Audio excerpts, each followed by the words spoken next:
സാന്ത്വനമായി ഉരുകിയൊലിക്കും സ്നേഹം ജീവജലത്തിനുറവയതായി നിറഞ്ഞൊഴുകും സ്നേഹം.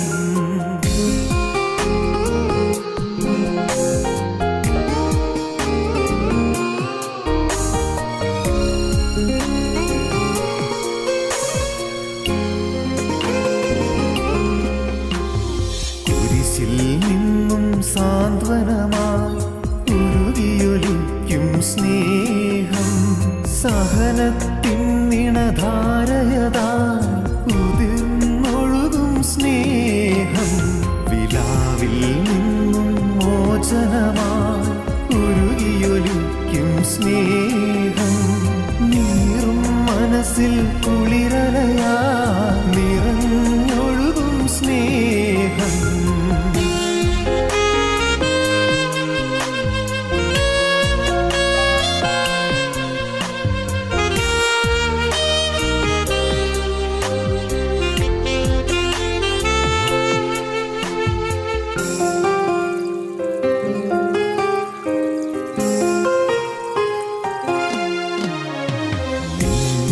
വിരലിൻ വേലകളാ ദിവാകര താരകവാനവും നിൻ മുൻപിൽ നിലയറ്റവയായി മാനവനെ നീ സ്നേഹിച്ചു. നിന്റെ വിരലിൻ വേലകളാ ദിവാകര താരകവാനവും നിൻ മുൻപിൽ നിലയറ്റവയായി മാനവനെ നീ സ്നേഹിച്ചു. ആഴിയാഴി വിളിക്കുന്നു ഞാനിതാ വന്നിടുന്നു ആത്മനാഥ നിന്നിൽ ലയിച്ചുമായങ്ങൊഴുകാൻ. ആഴിയാഴി വിളിക്കുന്നു ഞാനിതാ വന്നിടുന്നു പ്രിയനേ നിനക്കായൊരു കൈത്തിരിയായി വിലാവിൽ നിന്നും മോചനമായി ഉരുകിയൊലിക്കും സ്നേഹം ജീവജലത്തിനുറവയതാ നിറഞ്ഞൊഴുകും സ്നേഹം.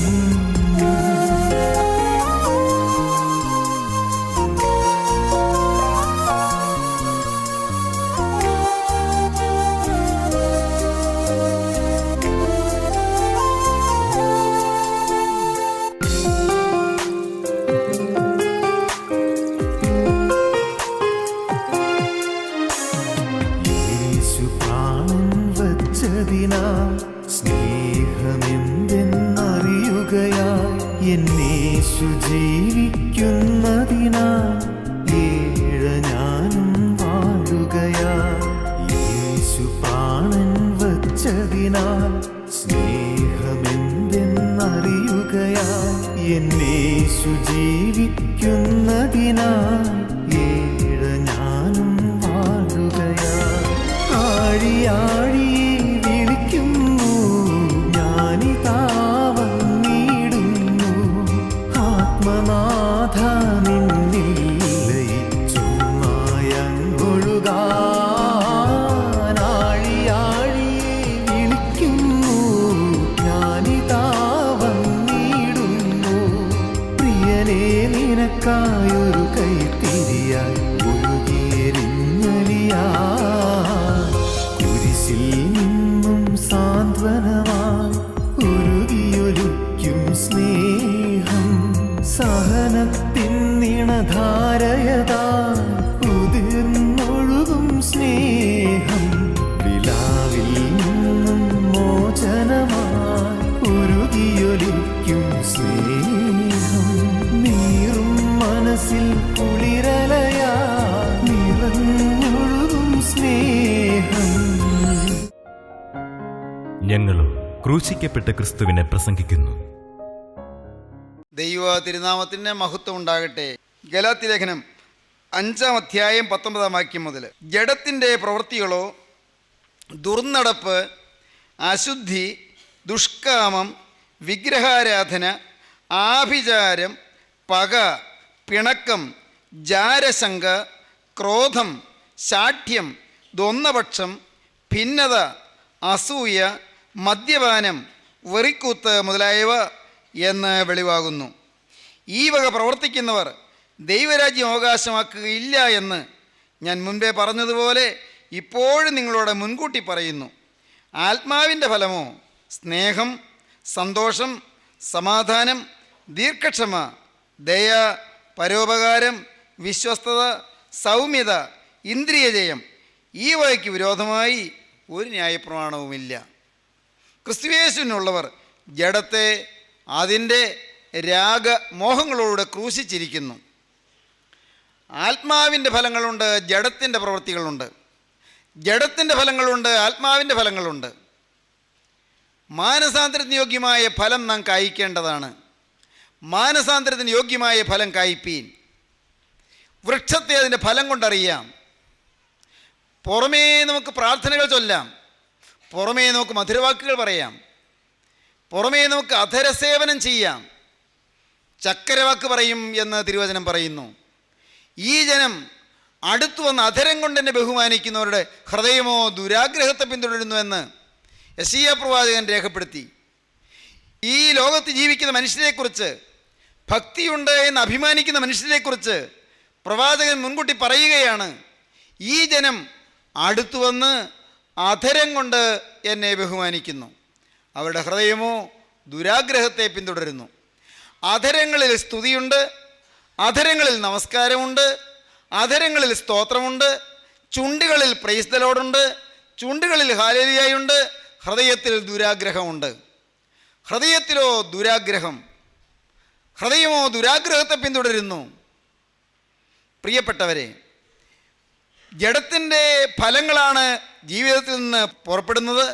പക്ഷേ പുറമേ ഭാവിക്കുന്നതോ ആത്മാവിൻ്റെ ഫലങ്ങൾ. അതിനെക്കുറിച്ച് അപ്പോസ്തലനായ പൗലോസ് തീമോത്തിയോസിന് എഴുതിയ ലേഖനത്തിൽ 2-ാമത്തെ ലേഖനം 3-ാം അധ്യായത്തിൽ പറയും, ഭക്തിയുടെ വേഷം ധരിച്ച് അതിൻ്റെ ശക്തി ത്യജിക്കുന്നവരെന്ന്. വേഷത്തിൽ ഭക്തിയുണ്ട്, വേഷഭക്തി, കപടഭക്തി. വളരെ നീണ്ട പ്രാർത്ഥനകളുണ്ട്, വേണമെങ്കിൽ കുമ്പിടിയിലുണ്ട്, വേണമെങ്കിൽ ആഹാരം കഴിക്കാതിരിക്കുന്ന ഉപവാസമുണ്ട്, നോമ്പുകളുണ്ട്, ചിട്ടപ്പെട്ട ചില അനുഷ്ഠാനങ്ങളുണ്ട്, കർമ്മപരിപാടികളുണ്ട്. അതിലെല്ലാം തൃപ്തിപ്പെട്ട് ഹൃദയത്തിലുള്ളതായ ദുരാഗ്രഹങ്ങളും ഹൃദയത്തിലുള്ളതായ പൈശൂന്യങ്ങളും ഹൃദയത്തിലുള്ളതായ അഹന്തയും അഹങ്കാരവും ക്രോധസ്വഭാവവും ആർക്കും വഴങ്ങാത്ത പ്രകൃതിയും മറ്റുള്ളവരെ ആദരിക്കാത്ത സ്വഭാവവും ഇതെല്ലാം ഹൃദയത്തിൽ വെച്ചുകൊണ്ട് പുറമേ ഭക്തി ഭാവിക്കും, പുറമേ നമസ്കാരങ്ങളും പ്രാർത്ഥനകളും ചൊല്ലിത്തീർക്കും. പുറമേ പ്രാർത്ഥനകൾ മാത്രമല്ല, ബൈബിൾ ക്ലാസ്സുകളുണ്ട്, പുറമേ സൺഡേ സ്കൂളുകളുണ്ട്, പുറമേ സുവിശേഷ പ്രസംഗങ്ങളുണ്ട്, പുറമേ മിഷണറി വേലകളുണ്ട്. എന്നാൽ സഹോദരങ്ങളെ, അകമേയോ സകല ദുരാഗ്രഹത്തെയും പിന്തുടരുന്നു. ആത്മാവിൻ്റെ ഫലം കായ്ക്കണം. ഫലം മാനസാന്തരപ്പെട്ടുവോ, മാനസാന്തരത്തിന് യോഗ്യമായ ഫലം വേണം. എന്താണ് മാനസാന്തരത്തിന് യോഗ്യമായ ഫലം? പരിശുദ്ധാത്മാവിൻ്റെ ഫലങ്ങൾ പുറപ്പെടുവിക്കണം. ആത്മാവിൻ്റെ ഫലങ്ങളുണ്ട്, ജഡത്തിൻ്റെ ഫലങ്ങളുണ്ട്. ജഡത്തിൻ്റെ പ്രവൃത്തികളോ ദുർനടപ്പ്, അശുദ്ധി, ദുഷ്കാമം, വിഗ്രഹാരാധന, ആഭിചാരം, പക, പിണക്കം, ജാരശങ്ക, ക്രോധം, ശാഠ്യം, ദ്വന്ദ്വപക്ഷം, ഭിന്നത, അസൂയ, മദ്യപാനം, വെറിക്കൂത്ത് മുതലായവ എന്ന് വെളിവാകുന്നു. ഈ വക പ്രവർത്തിക്കുന്നവർ ദൈവരാജ്യം അവകാശമാക്കുകയില്ല എന്ന് ഞാൻ മുൻപേ പറഞ്ഞതുപോലെ ഇപ്പോഴും നിങ്ങളോട് മുൻകൂട്ടി പറയുന്നു. ദൈവരാജ്യം അവകാശമാക്കുകയില്ല. എങ്ങനെ? ജഡത്തിൻ്റെ പ്രവൃത്തികളായി കഴിയുന്നവർ, ജഡത്തിൽ നിന്ന് ജഡത്തിൻ്റെ ഫലം പുറപ്പെടുവിക്കുന്നവർ, പഴയ മനുഷ്യൻ്റെ ഫലം പുറപ്പെടുവിക്കുന്നവർ, പഴയ സ്വഭാവത്തിൻ്റെ ഫലം പുറപ്പെടുവിക്കുന്നവർ, പഴയ സ്വഭാവത്തിൻ്റെ പ്രവൃത്തികൾ വരുന്നവർ ദൈവരാജ്യത്തിൽ പ്രവേശിക്കുകയില്ല. വ്യക്തമായി ദൈവത്തിൻ്റെ തിരുവചനം പറയുന്നു. പ്രിയപ്പെട്ടവരെ, എന്നാൽ ആത്മാവിൻ്റെ ഫലമുണ്ട്. വീണ്ടും ജനിച്ച ദൈവദാസൻ അല്ലെങ്കിൽ ദൈവദാസി ആത്മാവിൻ്റെ ഫലം പുറപ്പെടുവിക്കും. ആത്മാവിൻ്റെ ഫലമോ സ്നേഹം, സന്തോഷം, സമാധാനം, ദീർഘക്ഷമ, ദയ, പരോപകാരം, വിശ്വസ്തത, സൗമ്യത, ഇന്ദ്രിയജയം. ഈ വകയ്ക്ക് വിരോധമായി ഒരു ന്യായപ്രമാണവുമില്ല. ക്രിസ്തുയേശുവിനുള്ളവർ ജഡത്തെ അതിൻ്റെ ഫലങ്ങളോടും അതിൻ്റെ പ്രവൃത്തികളോടും കൂടെ രാഗമോഹങ്ങളോടുകൂടെ ക്രൂശിച്ചിരിക്കുന്നു. പഴയ മനുഷ്യൻ, ജഡം എന്ന് പറയുന്നത് അത് ദി ഓൾഡ് ഹ്യൂമൻ നേച്ചർ, പഴയ മനുഷ്യപ്രകൃതിയെ മരിപ്പിച്ചിരിക്കുന്നു. പ്രിയപ്പെട്ടവരെ, പഴയ മനുഷ്യപ്രകൃതിയിൽ കോപമുണ്ട്, പഴയ മനുഷ്യപ്രകൃതിയിൽ കലഹമുണ്ട്, പഴയ മനുഷ്യപ്രകൃതിയിൽ ജഡീയ ഇച്ഛകളും മ്ലേച്ഛ മോഹങ്ങളും മലിനമായ ആഗ്രഹങ്ങളുമുണ്ട്. പഴയ മനുഷ്യപ്രകൃതിയിൽ സ്വാർത്ഥതയും കാപട്യവുമുണ്ട്. പഴയ മനുഷ്യപ്രകൃതിയിൽ ദ്രവ്യാഗ്രഹമുണ്ട്. പഴയ മനുഷ്യപ്രകൃതിയിൽ മറ്റുള്ളവർ എന്നെ ആദരിക്കണം, എന്നെ മാനിക്കണം, എന്നെ പരിഗണിക്കണം എന്നുള്ളതായ വാഞ്ചയുണ്ട്. പഴയ മനുഷ്യപ്രകൃതിയിൽ അസൂയയുണ്ട്. പഴയ മനുഷ്യപ്രകൃതിയിൽ ജഡത്തിൻ്റെ രാഗമോഹങ്ങളുണ്ട്, ശരീരത്തിൻ്റെ ഭോഗ ഇച്ഛകളുണ്ട്, ശരീരത്തിനുള്ള മലിനമായ മോഹങ്ങളുണ്ട്. ഇതെല്ലാം പഴയ മനുഷ്യപ്രകൃതിയിലുള്ളതാണ്. എന്നാൽ സഹോദരങ്ങളെ, ഈ പഴയ മനുഷ്യനെ ക്രൂശിച്ച് കഴിഞ്ഞ് ഒരു പുതിയ മനുഷ്യൻ ഉയർത്തെഴുന്നേൽക്കുന്ന വീണ്ടും ജന്മം എന്ന് പറയുന്ന അനുഭവം, ബോൺ അഗെയിൻ എക്സ്പീരിയൻസ്, അത് കിട്ടുമ്പോൾ ആത്മാവിൻ്റെ ഫലം കായ്ക്കുന്നു. ആത്മാവിൻ്റെ ഫലം, പിണക്കമുള്ളയിടത്ത് ഇണക്കം വരുന്നു, ഭാര്യയും ഭർത്താവ് ഒന്നായിത്തീരുന്നു, മാതാപിതാക്കളും മക്കളും ഒരു ഹൃദയമായിത്തീരുന്നു, ഒരു ഓഫീസിൽ ജോലി ചെയ്യുന്നവർ പരസ്പരം ഇണങ്ങുന്നു, തൊഴുത്തിൽ കുത്തില്ല, കിടവത്സരമില്ല, കുതികാലുവിട്ടില്ല. പ്രിയപ്പെട്ടവരെ, അവിടെ പരസ്പരം സ്നേഹവും ഐക്യവും സൗഹാർദ്ദവും, ഇതെല്ലാം മോഹന സ്വപ്നങ്ങളാണ്. പണ്ട് പാലാ നാരായണൻ നായർ ചൊല്ലിയത് നിങ്ങളോട് പറഞ്ഞു തോന്നുന്നു. കേരളം വളരുന്നു പശ്ചിമഘട്ടങ്ങളെ കേറിയും കടന്നും ചെന്നന്യമാം രാജ്യങ്ങളിൽ, കേരവും മന്ദാരവും പൂകവും പുന്നാകവും കേവലം ചുവടൊത്തു നിൽക്കും ഈ മലനാട്ടിൽ. ഹിന്ദുവും മുസൽമാനും ക്രിസ്ത്യനും യഹൂദനും ഒന്നുപോൽ പുലരുന്നത് എത്രയോ ശതാബ്ദമായി. കേരളം വളരുന്നു പശ്ചിമഘട്ടങ്ങളെ കേറിയും കടന്നും ചെന്നന്യമാം രാജ്യങ്ങളിൽ. കേരളം വളരുന്നു പശ്ചിമഘട്ടങ്ങളെ കേറിയും കടന്നും ചെന്നന്യമാം രാജ്യങ്ങളിൽ. നമ്മുടെ നാട്, ഈ മലയാള നാട് വളരുന്നത് എങ്ങനെയാണ്? സ്നേഹത്തിൽ വളരുന്നു, സൗഹാർദ്ദത്തിൽ വളരുന്നു. കവിയുടെ മോഹനമായ സുന്ദരമായ സ്വപ്നം, കവിഹൃദയത്തിൻ്റെ സ്വപ്നം, കവിഹൃദയത്തിൻ്റെ മധുരമനോജ്ഞമായ സ്വപ്നം എന്താണത്? കേരളം വളരുന്നു പശ്ചിമഘട്ടങ്ങളെ കേറിയും കടന്നും ചെന്നന്യമാം രാജ്യങ്ങളിൽ. കേരവും മന്ദാരവും പൂകവും പുന്നാകവും കേവലം ചുവടൊത്തു നിൽക്കും ഈ മലനാട്ടിൽ. ഹിന്ദുവും മുസൽമാനും ക്രിസ്ത്യനും യഹൂദനും ഒന്നുപോൽ പുലരുന്നത് എത്രയോ ശതാബ്ദമായി. സ്നേഹത്തിൻ്റെ കാര്യമാണ് ഞാൻ പറയുന്നത്. ആത്മാവിൻ്റെ ഫലം കിട്ടുന്ന കാര്യമാണ് ഈ പറയുന്നത്. സ്നേഹം പ്രസംഗത്തിൽ വന്നാൽ പോരാ, നമ്മുടെ ദൈനംദിന ജീവിതത്തിൽ വരുന്നു. എന്താണ്? ചങ്ങമ്പുഴ കൃഷ്ണപിള്ള പണ്ട് പാടിയതാണ്. എനിക്ക് കവിതയൊക്കെ വലിയ ഇഷ്ടമാണ്. പശ്ചിമം ശാസ്ത്രം നോക്കി പഠിച്ചു, മനുഷ്യൻ്റെ രക്തത്തിൽ മനസ്തോപം കൂടാതെ നീന്താൻ മാത്രം. തലച്ചോറിനാൽ ജോലി ചെയ്തതിന് ഫലം കൊണ്ട് തലച്ചോറിനെ തന്നെ ചിതറിച്ചിന്നാൻ മാത്രം. പശ്ചിമം ശാസ്ത്രം നോക്കി പഠിച്ചു. പടിഞ്ഞാറൻ നാടുകൾ ശാസ്ത്രം നോക്കി പഠിച്ചത് എന്താണ്? മനുഷ്യനെ കൊല്ലാൻ പഠിച്ചു. പടിഞ്ഞാറൻ നാട് മാത്രമാണോ ഇന്ന്? എല്ലാ നാടും മനുഷ്യനെ തമ്മിൽ തല്ലാൻ പഠിച്ചു. ശാസ്ത്രം വളർന്നു, ചന്ദ്രനിൽ വരെ പോകാൻ വളർന്നു, ചന്ദ്രനിൽ കാലുകുത്താൻ വളർന്നു, ചന്ദ്രനിൽ കൊടിനാട്ടാൻ വളർന്നു. പക്ഷേ പശ്ചിമം ശാസ്ത്രം നോക്കി പഠിച്ചു, മനുഷ്യൻ്റെ രക്തത്തിൽ മനസ്തോഭം കൂടാതെ നീന്താൻ മാത്രം. തലച്ചോറിനാൽ ജോലി ചെയ്തതിന് ഫലം കൊണ്ട് തലച്ചോറിനെ തന്നെ ചിതറിച്ചിന്നാൻ മാത്രം. നമ്മുടെ ഭാരതത്തിൻ്റെ, ആർഷഭാരതത്തിൻ്റെ സംസ്കാരം എന്താണ്? കേവലം ഒരു കൊച്ചു മാടപ്പിറാവിനായി പോലും ജീവനെ ദാനം ചെയ്യുവാൻ ഭാരതം കാട്ടിത്തന്നു.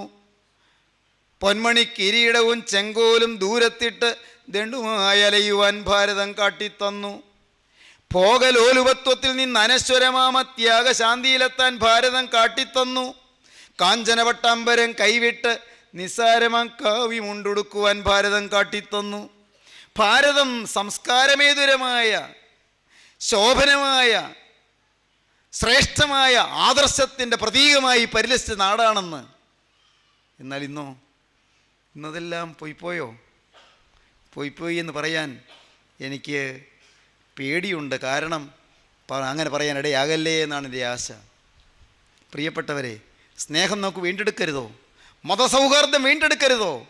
വർഗവിദ്വേഷങ്ങൾ പരിത്യജിക്കരുതോ? സ്നേഹത്തിൻ്റെ ഊഷ്മളാന്തരീക്ഷം പള്ളികളിലും ക്ഷേത്രങ്ങളിലും എല്ലാം നടമാടരുതോ? എന്തുകൊണ്ടായിക്കൂടാ?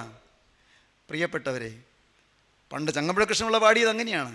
മതത്തിൻ പേരും പറഞ്ഞ് അയ്യയ്യോ പടിഞ്ഞാറു മനുഷ്യൻ മനുഷ്യനെ കൊന്നൊടുക്കുമ്പോൾ ഭാരതത്തിലെ നീണ്ട താടിക്കാർ കാട്ടാളന്മാർ പോരെങ്കിൽ പരിഷ്കാരശൂന്യന്മാർ കറമ്പന്മാർ നേരിൻ്റെ നാടും തേടി സ്നേഹത്തിൻ പാട്ടും പാടി ചാരുവാം ഐക്യത്തിൻ്റെ പൂന്തോപ്പിൽ ഊഞ്ഞാലാടി പീരങ്കിയാൽ പശ്ചിമം അലറാൻ ആശിച്ചപ്പോൾ ഭാരതം ഇരുന്നൊരു കൊച്ചോടക്കുഴലൂതി.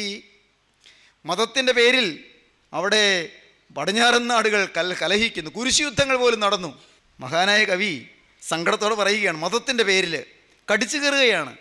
മതത്തിൻ പേരും പറഞ്ഞ് അയ്യയ്യോ പടിഞ്ഞാറു മനുഷ്യൻ മനുഷ്യനെ കൊന്നൊടുക്കുമ്പോൾ ഭാരതത്തിലെ നീണ്ട താടിക്കാർ കാട്ടാളന്മാർ പോരെങ്കിൽ പരിഷ്കാരശൂന്യന്മാർ കറമ്പന്മാർ നേരിൻ്റെ നാടും തേടി സ്നേഹത്തിൻ പാട്ടും പാടി ചാരുവാം ഐക്യത്തിൻ്റെ പൂന്തോപ്പിൽ ഊഞ്ഞാലാടി പീരങ്കിയാൽ പശ്ചിമം അലറാനാശിച്ചപ്പോൾ ഭാരതം ഇരുന്നൊരു കൊച്ചോടക്കുഴലൂതി.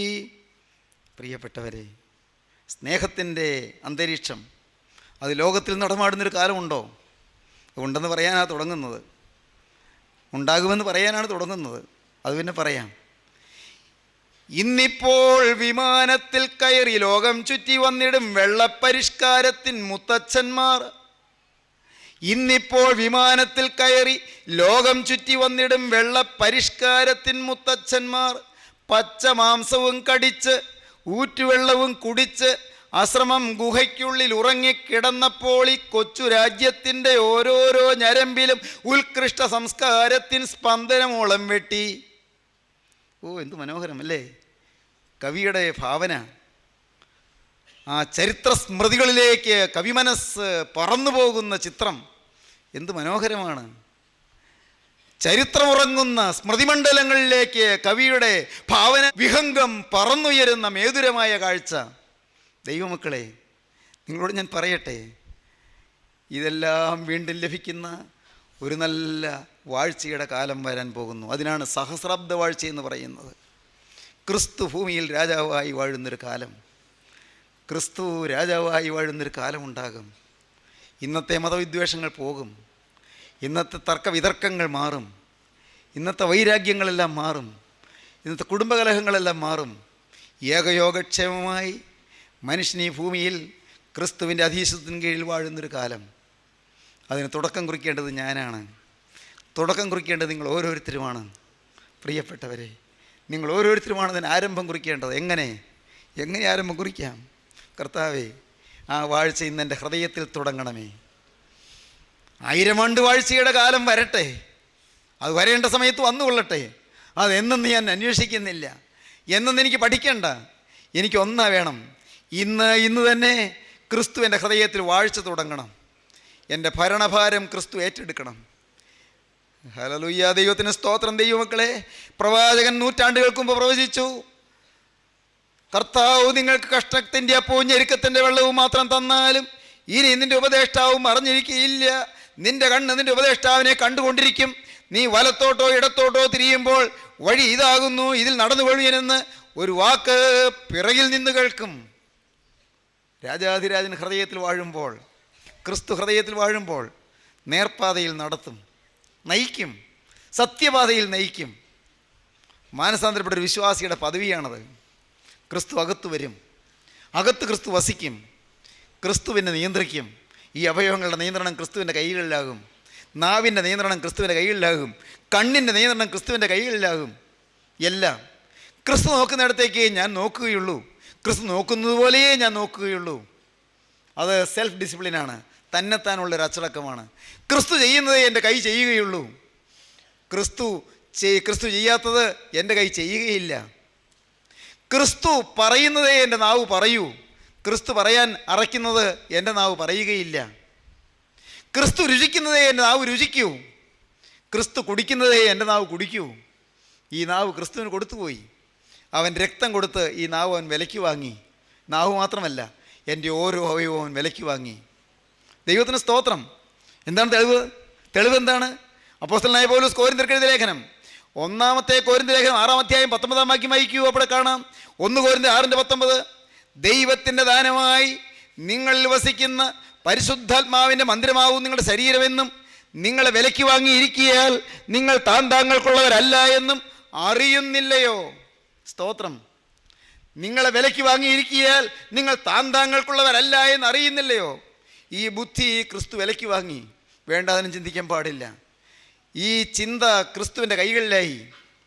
ഇനി ആരെക്കുറിച്ചും അരുതാത്ത് ചിന്തിക്കാൻ പാടില്ല. മ്ലേച്ഛമായ മോഹം വരാൻ പാടില്ല. ആരോടും വൈരാഗ്യം വെച്ചുകൊണ്ടിരിക്കാൻ പാടില്ല. ആരോടും പിണക്കം വെച്ചുകൊണ്ടിരിക്കാൻ പാടില്ല. ഈ നാവ് ക്രിസ്തുവിൻ്റെ കരങ്ങളിലായി, ക്രിസ്തുവിൻ്റെ നാവായിപ്പോയി. ഇനി ക്രിസ്തുവിനെ സ്തുതിക്കാനും ക്രിസ്തുവിനെ സാക്ഷിക്കാനും ക്രിസ്തു പ്രസാദിക്കുന്നത് പറയാനും മാത്രം ഈ നാവ്. പ്രിയപ്പെട്ടവരെ, എന്താണ് ഈ പറയുന്നത്? ഓരോ അവയവവും ക്രിസ്തുവിൻ്റെ കരങ്ങളിലായി, ക്രിസ്തുവിൻ്റെ അവയവങ്ങളായി മാറി. കാരണം ക്രിസ്തു വിലയ്ക്ക് വാങ്ങിപ്പോയി. അത് ക്രിസ്തുവിൻ്റെ സ്വന്തമായി പോയി. ഉണ്ടോ പ്രിയപ്പെട്ടവരെ? ഈ ഉറപ്പ് നിങ്ങൾക്കുണ്ടോ? കൊടുത്തുവോ നിങ്ങൾ? കൊടുത്താലും വാങ്ങും. ഹല്ലേലൂയ, ദൈവത്തിന് സ്തോത്രം. കൊടുത്താൽ വാങ്ങും, നിർബന്ധിച്ച് ചോദിച്ച് മേടിക്കുകയില്ല. ഇപ്പോൾ ഞാൻ എഴുന്നേൽക്കും, രക്ഷയ്ക്കായി കാക്ഷിക്കുന്നവനെ ഞാനതിലാക്കുമെന്ന് യഹോവ അരുളി ചെയ്യുന്നു. കാക്ഷിയുണ്ടോ? ഇപ്പോൾ ഞാൻ എഴുന്നേൽക്കും. 12 സങ്കീർത്തനം. ഇപ്പോൾ ഞാൻ എഴുന്നേൽക്കും, രക്ഷയ്ക്കായി കാക്ഷിക്കുന്നവനെ ഞാൻ ഇതിലാക്കുമെന്ന് യഹോവ അരുളി ചെയ്യുന്നു. കൊടുക്കാമെങ്കിൽ അവൻ വാങ്ങും. ബാലകൻ കൊടുത്തു. ആ ബാലകൻ്റെ കയ്യിൽ ആ പൊതി ഇരുന്ന് വിറയ്ക്കുക, കൈ വിറയ്ക്കുന്നു. ബെത്സയിദയിലെ മലഞ്ചെരുവിലാണ്. 5000-ലേറെ ആളുകൾ ഇരിപ്പുണ്ട്. കഥ നിങ്ങൾക്കറിയാമല്ലോ. മലഞ്ചെരുവിൽ 5000-ലേറെ ആളുകൾ. 3 ദിവസമായി പട്ടിണി പാവങ്ങൾ, ആഹാരം കഴിച്ചിട്ടില്ല. കർത്താവിൻ്റെ സന്നിധി ഇരുന്നപ്പോൾ വിശപ്പും മറന്നു, ദാഹവും മറന്നു പാവങ്ങൾ. ബെത്സയിദയിലെ മലഞ്ചെരുവിൽ തടിച്ചുകൂടിയ ജനസഞ്ചയത്തെ നോക്കിയിട്ട് കർത്താവ് പറഞ്ഞു, നിങ്ങൾ ഇവർക്ക് ഭക്ഷിപ്പാൻ കൊടുപ്പീൻ. കർത്താവ് പറഞ്ഞു, ഇവർ 3 ദിവസമായി എന്നോട് പാർക്കുന്നു, ഇവരെ പട്ടിണിയായി അയച്ചാൽ അവർ വഴിയിൽ വെച്ച് തളർന്നു പോകും, നിങ്ങൾ ഇവർക്ക് ഭക്ഷിപ്പാൻ കൊടുപ്പീൻ. ശിഷ്യന്മാർ പരസ്പരം മുഖത്തോട് നോക്കി, കർത്താവ് എന്താ ഈ പറഞ്ഞത്? എവിടുന്നാണ് കൊടുക്കുന്നേ? വല്ലതും കയ്യിൽ വേണ്ടേ? ഒന്നുമില്ല. നാട്ടുകാരനായ ഫിലിപ്പോസ് വിഷമിച്ചു. കാരണം ബെത്സയിദക്കാരനായ ഫിലിപ്പോസിൻ്റെ വിഷമം. എൻ്റെ നാട്ടിൽ വന്നിട്ട് കർത്താവ് പറയുകയും ചെയ്തു, ഒന്നും കൊടുക്കാൻ എൻ്റെ കയ്യിലില്ലല്ലോ, ഒന്നും കൊടുക്കാൻ എൻ്റെ കയ്യിലില്ലല്ലോ. അപ്പോഴുണ്ട് ഒരു ബാലകൻ ഇത് കേട്ടു. അവൻ ഓർത്തു, എൻ്റെ കയ്യിൽ 5 അപ്പവും 2 ചെറിയ മീനും ഉണ്ട് ആ പൊതിക്കകത്ത്. എനിക്ക് തിന്നാൻ അമ്മ കൊടുത്തയച്ചതാണ്.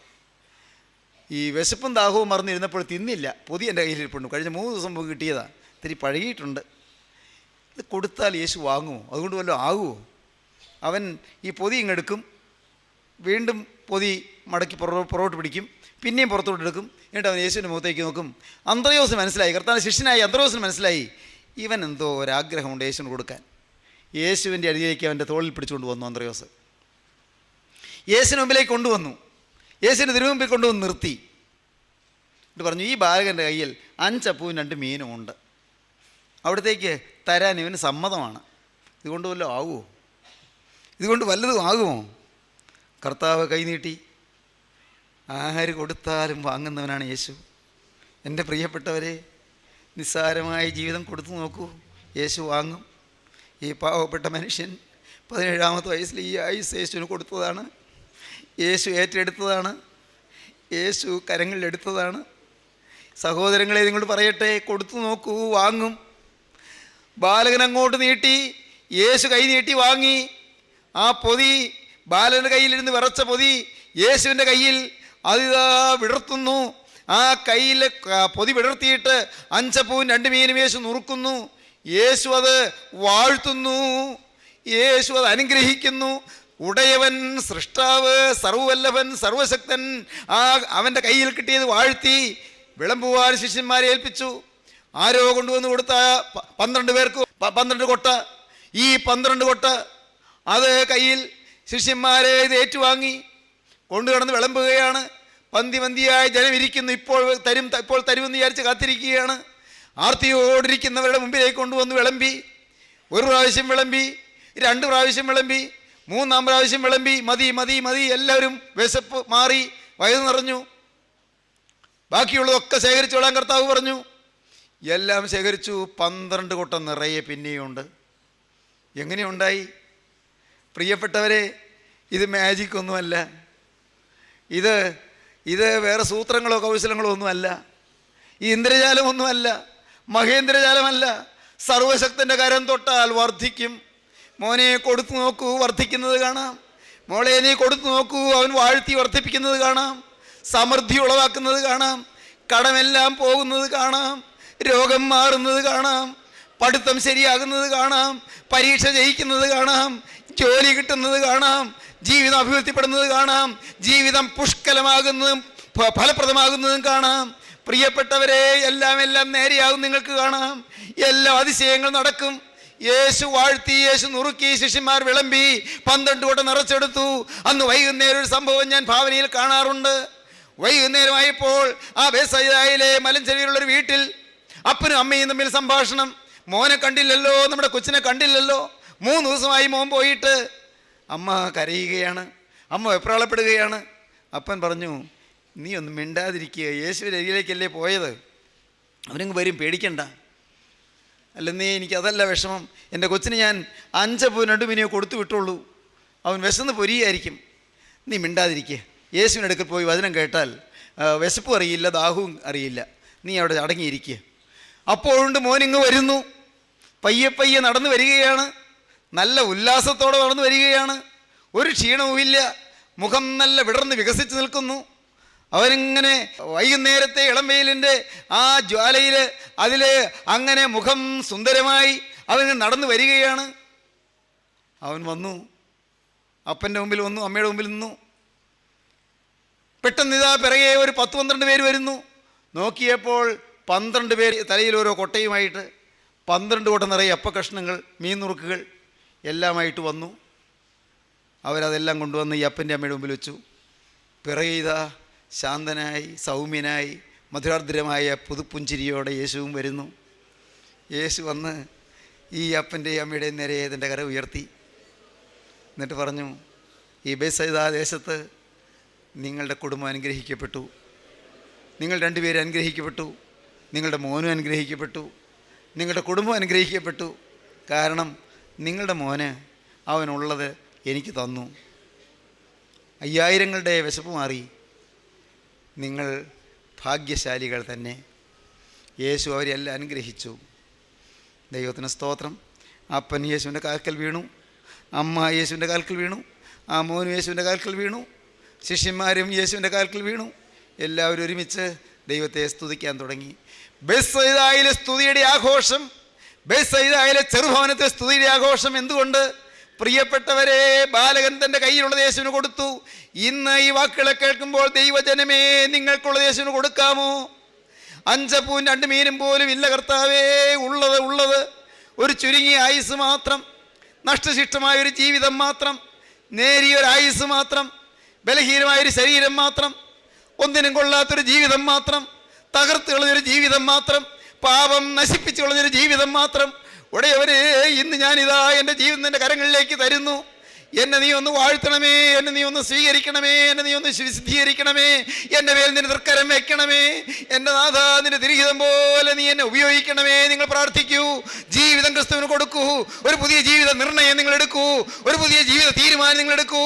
യേശുവിനോട് വാക്ക് പറയൂ, യേശുവേ ഇന്ന് മുതൽ ഞാൻ നിന്റെ വക, എൻ്റെ യേശുവേ ഇന്ന് മുതൽ ഞാൻ നിന്റെ വക. അങ്ങനെ നിങ്ങൾ തീരുമാനമെടുത്തുകൊണ്ട് യേശുവിൻ്റെ കരങ്ങളിലേക്ക് നിങ്ങൾ ഏൽപ്പിച്ചുകൊണ്ട് നിങ്ങളുടെ ഹൃദയത്തിൽ നിങ്ങൾ തീരുമാനം പുതുക്കിക്കൊണ്ട് പ്രാർത്ഥിപ്പീൻ. നമുക്ക് പ്രാർത്ഥിക്കാം. കരുണയുള്ള യേശുവേ, വാഴ്ത്തപ്പെട്ട നാഥ, ജീവനുള്ള ദൈവമേ, ഈ മനോഹരമായ സമയത്തിനായി സ്തോത്രം. എല്ലാവരെയും വാഴ്ത്തണമേ, എല്ലാവരെയും അനുഗ്രഹിക്കണമേ. സത്യമായ ജീവിതത്തിന്റെ മാനസാന്തരത്തിലേക്ക്, മാനസാന്തരത്തിന്റെ ഫലമായ സ്വർഗീയ ഫലങ്ങൾ കായ്ക്കുന്ന സ്വർഗീയ അനുഭവങ്ങളിലേക്ക് ഈ മക്കളെ നയിക്കണമേ.